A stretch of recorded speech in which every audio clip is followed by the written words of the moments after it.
Good evening and welcome to the Marshall Music Hangout with myself, Kerry-anne, and today I'm joined by the multi-talented artist from... Cut. Don't include that, you shit. Good evening and welcome to the Marshall Music Hangout with myself, Kerry-anne, and this evening I'm joined by the multi-talented artist from Box Fuck Me. No, we've got an interview to do. We're on a time limit here. Good evening and welcome to the Marshall Music Hangout with myself, Kerry-anne, and this evening I'm joined by the multi-talented artist from Lost and Found, Crayon, the Parlotones, and the Burning Cities, Mr. Glen Hodgson. Hello. Hello. How you doing? Good, and you? I'm good, thank you Crayon, so much. Crayon was actually the Parlotones' first name. I know. Yeah. I knows it. Okay. Not many people out there do though. No. So tell us about where you started. You all met at school or church, right? School. Yeah. Yeah. The other three guys, Paul, Neil, and Con, they were sort of the same age, in the same standards. So they sort of met through a mutual friend. So Con and Neil had a mutual friend, and he knew both of them wanted to be in a band. So he introduced them. And they said, cool, let's get together and work on something. And they knew my brother Paul from school. So they invited him to the first practice. And then I caught wind that Paul was going to a band practice as the younger brother. I just tagged along. Oh, cool. And then as luck would have it, they needed a bass player.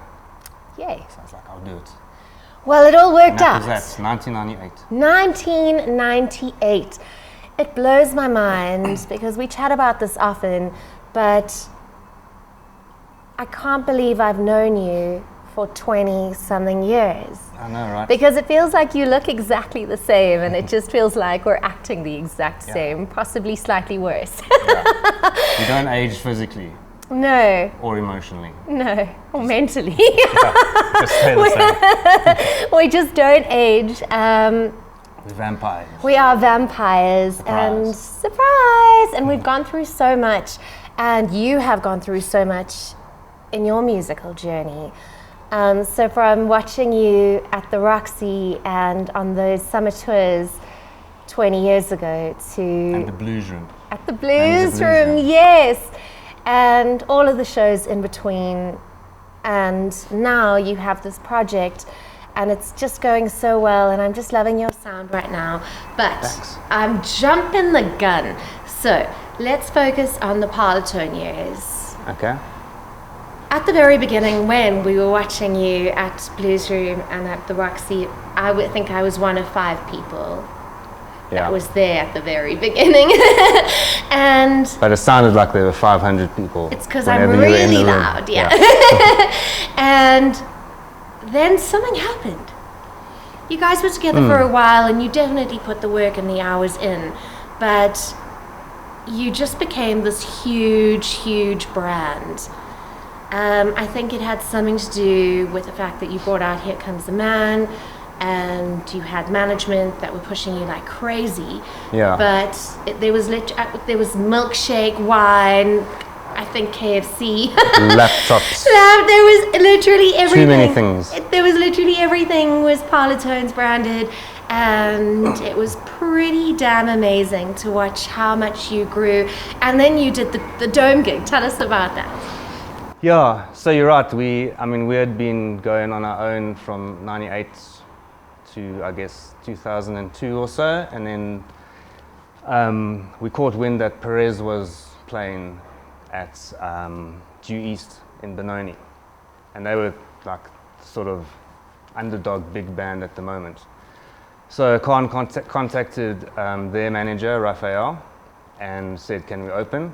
And he said yes. We were like, cool. This is it. This is the beginning. So we went, and we probably had a terrible show opening for them in the East there. And Raphael was at the show, and he was like, cool, I'm going to sign you guys. So yeah, from when he signed us, definitely a lot of things were put into place that sort of skyrocketed us. A lot of summer tours and that sort of thing. So yeah, a lot of credit, like you say, goes to management that we had at the time. Yeah. But I mean, also, like, it didn't stop our work ethic either. You know, we were as driven as we were when we were independent. So yeah, that kind of built and built, and then we started going overseas, and that sort of built and built, and then we had released two albums, three, Episode of Radio Controlled Robots, A World Next Door to Yours, and then I think it was the Stardust Galaxies launch. That our manager was like, how about you do it at the Dome in Joburg and at, what's that arena in Cape Town? I forget. I don't know. An arena in Cape Town. Yeah. So we were like, cool. And then, so we went on tour in Europe, and he was like, cool, the first gigs you get when you come back, you're doing these massive shows. So we were playing to like, I don't know how many people in Europe, and while we were there, we were just practicing the songs off Stardust Galaxies, because we were like, you know, shit, when we get back, it's going to be a whole different ballgame. Yeah, so we literally, I think it was, when was that Dome show? Do you remember?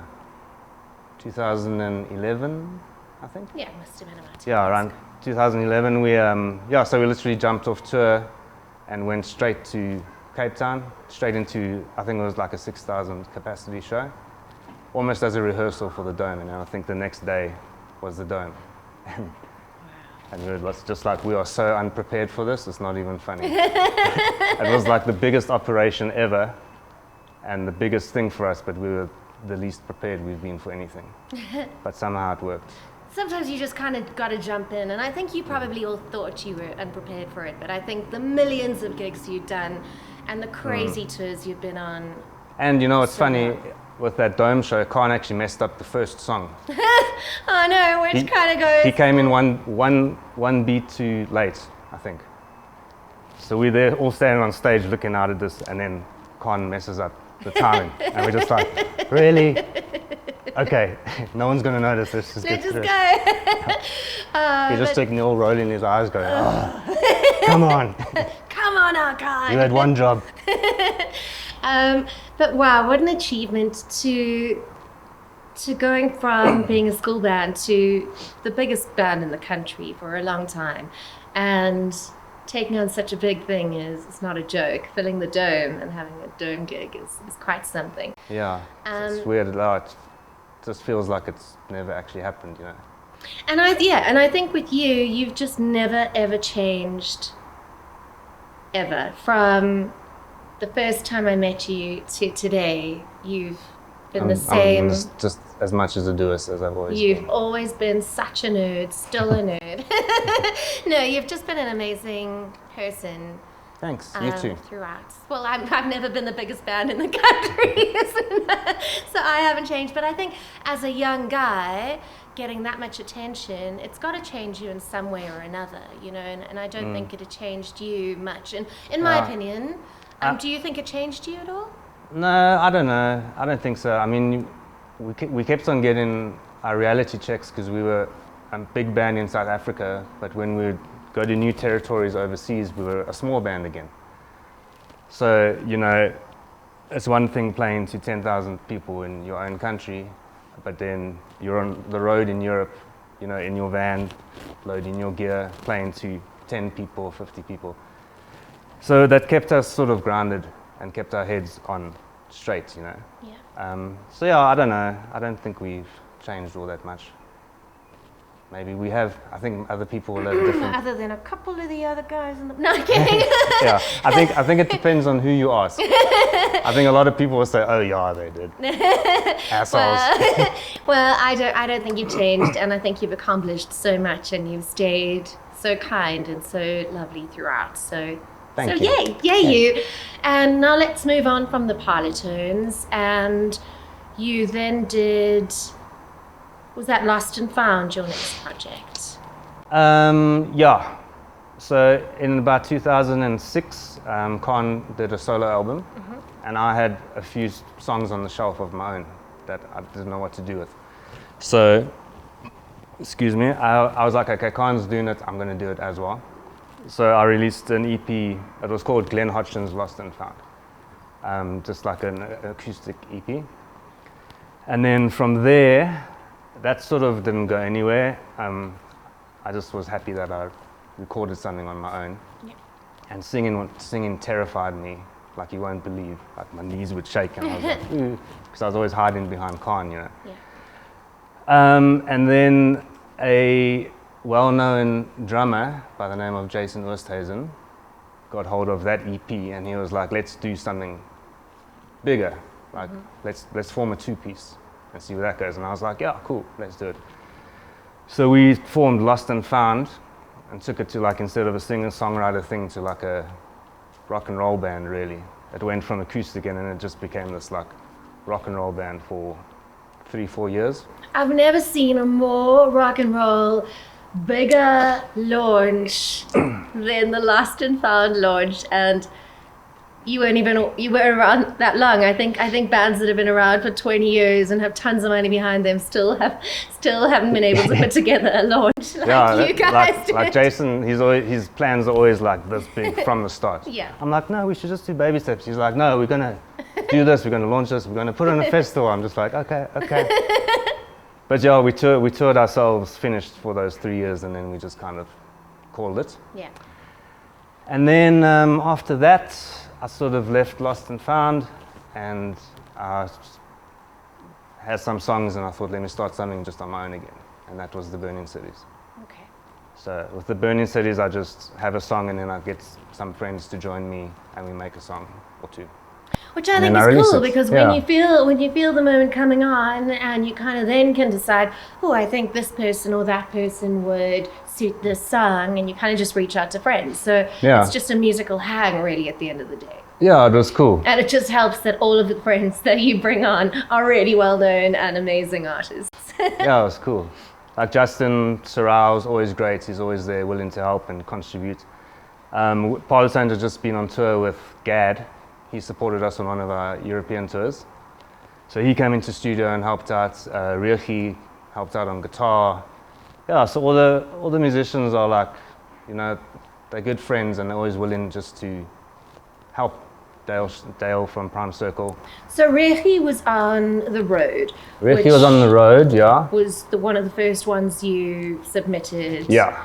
And Forged by Fire, your newer one, Garth from Tweak, and Crash Car Burn, Justin Sorrell, Dale from Prime Circle. Yeah. And of course, as you said, Gad pops into studio now and then with some rock candy and a dog and a guitar, a banjo, or a piano, or whatever. Yeah. But how cool that you're able to create music and hang out with friends at the same time. Yeah, it makes it cool, and it's like I'm currently recording a song with Wang from the Finkelsteins. Yes. Remember that? Yes. Brian. So he called me up the other day. He's like, let's do a song too. Good so life, cool. Good life, good life, good life, good life, good life. Ooh, did I just sing? Sorry. You just sang. Whew. It was amazing. I didn't sing. I tried to sing and it was terrible. You're going to be on my next song. I am. Yeah. I don't know in what way, but maybe just silent video dancing. You know who I did a song with on that first EP as well was, she was Taylor back then. Now she's Anna Wolf. Okay, yeah, that was also so pretty cool. That's amazing. And so would you re-release that song because it was done so long ago? I did actually. So all those songs that were on the first EP, we re-recorded for the Lost and Found album. Okay. Yeah, and we brought in different guests for that album too. Okay. So like Theo Kraus was on there, Lee Lips came and did his like brass section. Who else was, I can't remember all the names, but yeah. It was we recorded in Cape Town, so it was like all the Cape Town guys that Jason knew, they came and helped out. Okay. So yeah, we technically did re-record all those songs, just a bit more poppy and upbeat.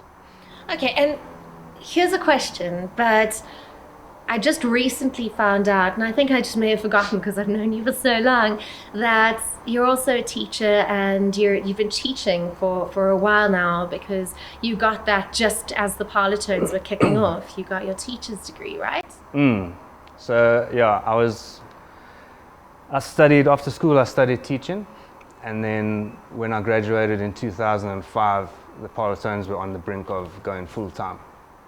So I just put the teaching on the shelf and dedicated full-time to the band, and then we went full-time like the next year.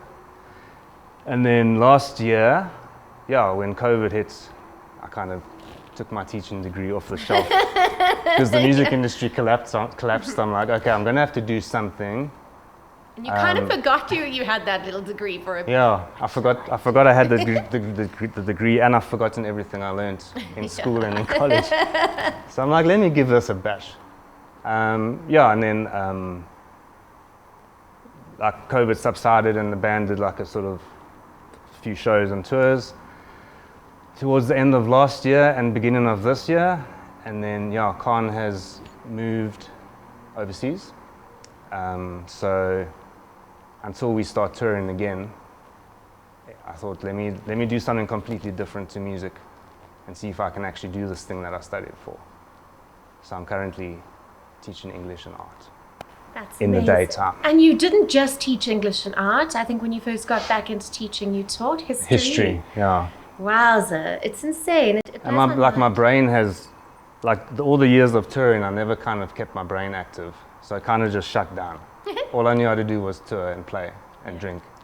So when I tried to reactivate it and start learning again, it was quite hard actually. But also, it broke for a little while.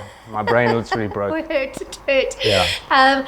But if you think about it, teaching and music both inspire people, right? So that's kind of weird how the two things you are really good at are both things that inspire and motivate people. Yeah, I guess so. I wouldn't say I'm really good at either, but I'm okay at both. Okay, so you're teaching, you're still making music, your new song, Forged by Fire, inspires me because I know the story behind it. And I think it's such an important story because I think what we've all gone through, and some more than others, during the last couple of years, life is quite hard in general. Throw a pandemic, more struggle, and a lot of loss into the mix. It just gets harder and harder. And I think so many people feel and have felt so alone. So could you just divulge a little into Forged by Fire and what it means to you and how the name came about? Because I think it really helps a lot of people out there knowing that they're not alone. Okay, yeah, it's basically a song about sort of breaking down and hitting rock bottom and kind of rising from that breakdown to become stronger. So I was actually, towards the beginning of the year, I was seeing this doctor who was like doing like sort of weird sleep brain therapy on me when I was at my lowest. And he kept on saying like, Glen, I've got this great idea. You must write a song and it must be called Forged by Fire. And I was like, no, I don't ever see myself writing again or singing again. Like I'm just so low. And he's like, every time I saw him, he was like, you got to make it happen. You got to make it happen. And then as I started getting better, I was actually down at the coast at my parents' house, and I went for a run, and the melody came into my mind. And I was like, there it is. There's the seed. So I bought it from there, and then, and then I had the song, and then Justin was like, cool, let's go into the studio, let's do it. And I was like, I'm going to call Garth, see what he thinks. And Garth's like, sweet, let's do it. Yeah, so the song, I mean, it's not the craziest lyrics you've ever heard. It's pretty straightforward and self-explanatory. And it just talks about me going from high to low to kind of trying to get back up again. Yeah.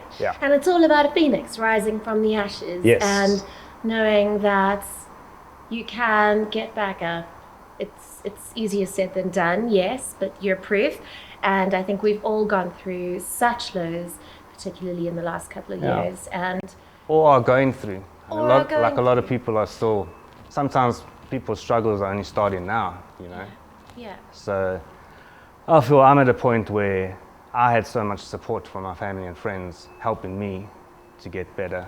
Now I'm in a position where if I see someone who's starting to go through what I went through, I can actually help them better because I went through it. So it's cool. Yes, that's great. Yeah. Hang on. I love you so much. Ooh, that was so great. So you're inspiring people with that song. It brought you out of the dark. So a big thank you to everyone out there who ever supported anyone that needed it, and for supporting Glen.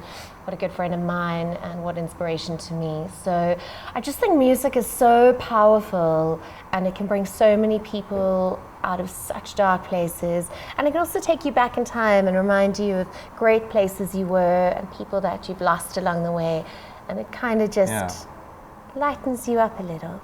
Yeah, I kind of like this whole year until recently I didn't listen to anything, any music at all. And I've only just started listening to music again. I'm like, why did I ever stop? Because it's so great. It is so inspiring. great. I'll just put on my Spotify playlist. Yeah. I'm like, it's actually so great. Why did I stop listening to music?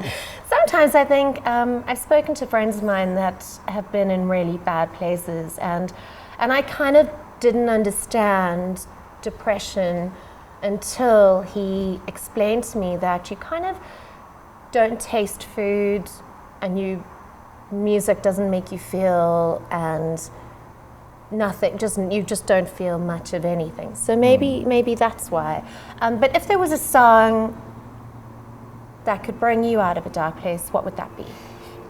Sure. Or a band that you listen to? One song, one band. I would say Rancid. Always makes me smile. Oh, that's always so makes cool. me happy. Always pumps me up. Wow. I was listening to it today in my classroom. Oh, in your classroom? Bloop. Yeah.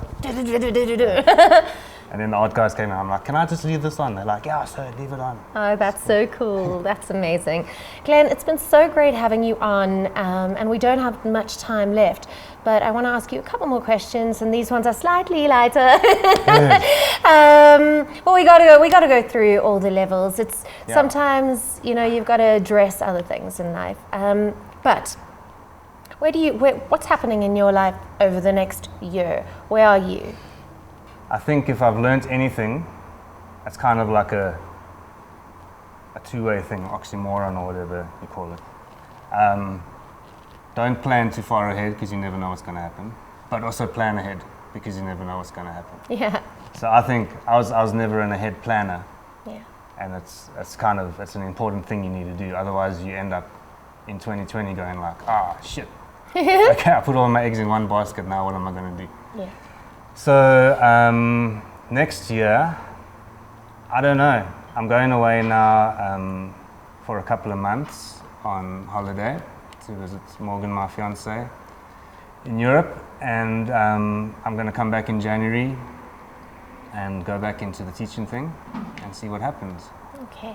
Yeah, ultimately my plan is to move to the Netherlands as well. So Khan and myself will be there.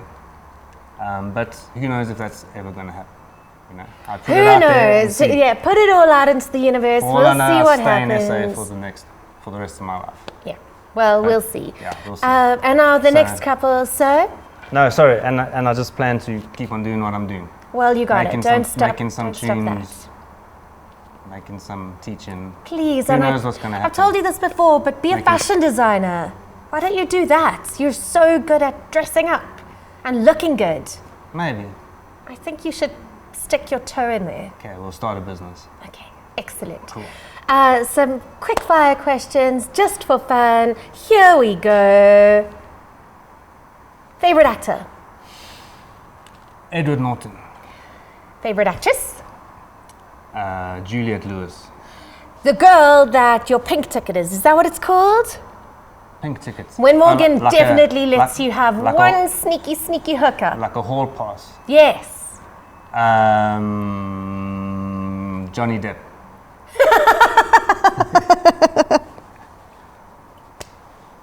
He's the first actress that came to mind. Okay. 3 bands you're going on tour with. Next week for a year. You're sharing a tour bus, you're sharing your private jet. 3 bands. Any 3 bands. Rancid, Social Distortion, and NoFX. Sheesh, I didn't see those 3 coming. Yeah. Wowza. There's a lot, but that's the kind of tour I feel like I should be going on. That sounds like a very dangerous yet super fun Otherwise, tour. I could also go on a tour with like Damien Rice, David Ramirez, and I don't know. I think you should go on tour with the first 3. Yeah. Have a month break, then go on tour with the second 3. Well, I'm hopefully going to be going on tour with the Parlotones again soon. Yes. That'll be nice. So that'll be the third. Yeah, that'll be the third one. So it'll be Damien Rice, Dave Ramirez, opening up for the Parlotones. Excellent stuff. And we'll try to pull everyone out of their depression. Very, very. Oh, Blue October could be a cool one as well. Okay, but you got to add them to the first 3. Yeah. I think. Either one. Okay. We've toured with them a few times. It's a powerful band and show. Yeah. I get requests for their most popular song all the time on the radio because of those lyrics meaning so much to so many people. Yeah, it's hectic. So it's their Forged by Fire type song, yeah. For sure, yeah. Next, I think there's so many people out there with so much judgment going on. Judgment of me, judgment of you, judgment of the Parlotones. They're just judging a lot of people a lot of the time without giving anyone a chance. Sure. So, and I think you've been there, and I definitely have. But if you could just leave us with how you feel and how that makes you feel, and if you could change those people's minds or yeah, do you know what I mean? Yeah, I mean, it actually always used to happen to me. I'd never really give haters a second thought, you know? Like, people obviously would always judge the Parlotones just on the 3 songs that they had heard from radio. But I'd be like, you must listen to the album. There's so many non-radio singles that are awesome and so different. And I'd find myself at bars, like, protecting my band and protecting Khan against people going like, oh, Khan, this and that. I'm like, really? Where did you hear that? No, that's just what I think. And I'd find myself getting into arguments with people, trying to convince them that someone wasn't who they thought they were. And sometimes it worked and sometimes it didn't. And I think I've pretty much earned whatever judgment has been placed on me by people. Maybe, maybe not. I disagree, but yeah, I don't know. Everyone has their thoughts about someone or something and makes up their minds about it. I don't think you can really tell anyone what to think. So, what was the question? What is my advice? Yes, because I think you have dealt with haters a lot, and I have too. Yeah, so I don't know. I guess I'd say don't judge. You know, the usual cliches. Walk a mile in their shoes. Like, kind of what The Road was about was kind of like, you know, come on tour with me and see what it's like. See what we go through every day. It's not just this glamorous party all the time. And then go home and go, okay, and I've experienced what this person goes through and I understand better. So whether it's a band or a person, you know, you got to give them a chance. See, and like, be there behind the scenes and see how much hard work is actually going into what they're doing. Yeah. Then you can decide.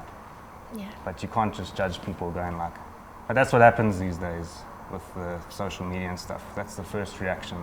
Everyone thinks they know everyone, but you don't. Yeah. Yeah. I think that I definitely wouldn't have put it that nicely and so well. I often think, why are people so mean, and why do people judge when they don't know that person, they've never met them in person at all, and they're putting them down and spreading terrible rumors. But well, they're just trying to make themselves feel better. Yeah. You know. But I think it's important. I think if you don't have anything nice, don't say anything at all, or walk a mile in their shoes. But I think less judging and more support, I think, is going to make the world a better place at the end of the day. You don't have to like the music. You may not like the way someone looks, but rather let's try and spread more love and more kindness and a little less hate and a little less judgment. If you ain't got nothing good to say, don't Zip say it. anything at all. Glenn, it's been amazing. Before you go, there's so many people that, and your list is super long, as we know, but any special shout outs? I know Jerome is behind the camera right now, so we always need to give him some love. Yeah, Mr. Jerome has been an integral part of my year this year in helping me through it. Yeah. So thank you, always. And yeah, like I said, just all my family and my friends. Yeah. They know who they are. Awesome. And all the people that help me. Yay. And you, thanks for having me. And you, thank you for being my friend for such a long time. Always. It's been so great traveling with you, being on tour with you, getting drunk with you, crying with you, laughing with you. You're a beautiful human, and good luck in Europe. Send your beautiful Morgan my love, and please never stop making music. Deal. Amazing. Deal. Deal. Boom! You got it. Thank you to my guys behind the camera, to the Double Ds, and to Dane. Thank you so, so much. Thank you to Marshall Music. Yes, and thank you to JD's Customs for pumping out my guitar today. Yay. Amazing. Let's spread love, let's spread beautiful music, and listen to the inspirational words of The Road and Forged by Fire. Check out everything the Burning Cities are doing, and we'll have Glenn back on when he's back in South Africa, and hopefully with a couple more songs. But thanks again, take care. I'm Kerry-anne, and this has been Marshall Music Hangouts. We'll see you again soon. Bye. Bye.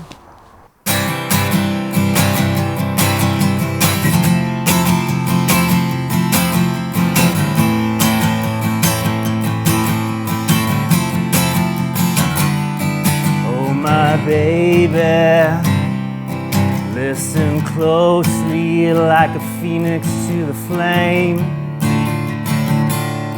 I've been forged by fire. I tried to hold on, but never stayed strong. I fell into the earth,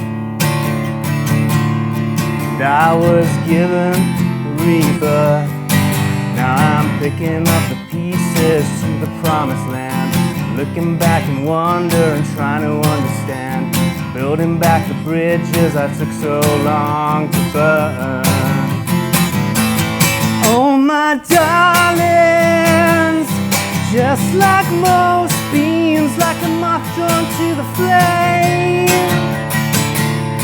we've been burned by fire, drawn to discover anything other than ordinary life. We keep on making strides.